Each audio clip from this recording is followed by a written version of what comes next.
Low BP అంటే సాధారణంగా 90/60 పైనది 90 కిందది 60 దానికన్నా తక్కువ ఉంటే లో బీపీ అంటాం. లో బీపీ అనేది ఎక్కువ మందికి బాడీలో డీహైడ్రేషన్ వల్ల వస్తదండి. వాటర్ లెవెల్స్ తక్కువ ఉండడం వల్ల వస్తది. లేదంటే దేని కారణం వల్ల ఇన్ఫెక్షన్స్ వల్ల గాని, దేని కారణం వల్ల అయినా గాని మీకు వామిటింగ్స్ అవ్వడము, లూజ్ మోషన్స్ అవ్వడము వీటి వల్ల వస్తదండి. కొన్ని viral infections, severe viral infections వల్ల కూడా లో బీపీ అవుద్ది. ఎస్పెషల్లీ డెంగ్యూ లాంటి వైరల్ ఇన్ఫెక్షన్స్‌లో లో బీపీ అవుతా ఉంటదండి. బాడీ ఇన్ఫెక్షన్ అయినప్పుడు సెప్సిస్‌లోకి వెళ్లి కూడా లో బీపీ అవుతూ ఉంటది.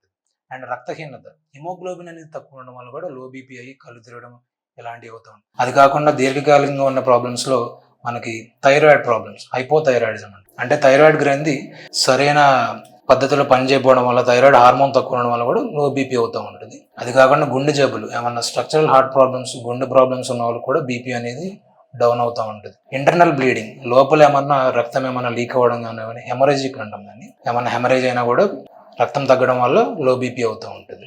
సో లో బీపీ ఉన్న వాళ్ళు ఏం చేయాలి అంటే, నార్మల్గా ఈ డాక్టర్ని సంప్రదించి ఆ లో బీపీ దేని వల్ల వస్తుంది కారణం కనుక్కొని ఆ కారణానికి సరిపడా ట్రీట్మెంట్ తీసుకుంటే సరిపోతుంది. అది ఇన్ఫెక్షన్స్ అయితే ఇన్ఫెక్షన్స్ ట్రీట్ చేయాల్సి వస్తుంది.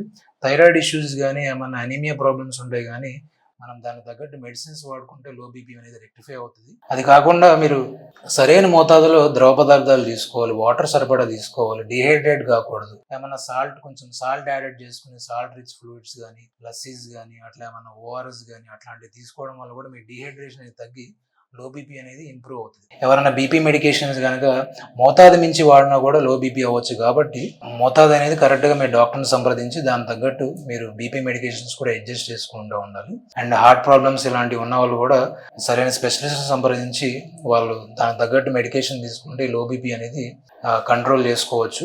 దానివల్ల మీకు యూజువల్గా లక్షణాలు ఎలా ఉంటాయంటే, లో బీపీకి ఎక్కువ కొంచెం కళ్ళు తిరగడం కానీ, లైట్గా పళ్ళు బైర్లు గమ్మడం కానీ, ఏమన్నా నుంచుంటే కళ్ళు తిరిగి పడిపోవడం కానీ, కొంచెం ఆయాసం వచ్చినట్టు అనిపించడం ఇలాంటివి ఎక్కువ ఉంటాయి. సో మీరు ఇలాంటి లక్షణాలు ఉన్నప్పుడు మీరు బీపీ మరియు షుగర్ కూడా రెండు చెక్ చేసుకుని మీ డాక్టర్ని సంప్రదించి సరైన ట్రీట్మెంట్ తీసుకోవాలి. Thank you.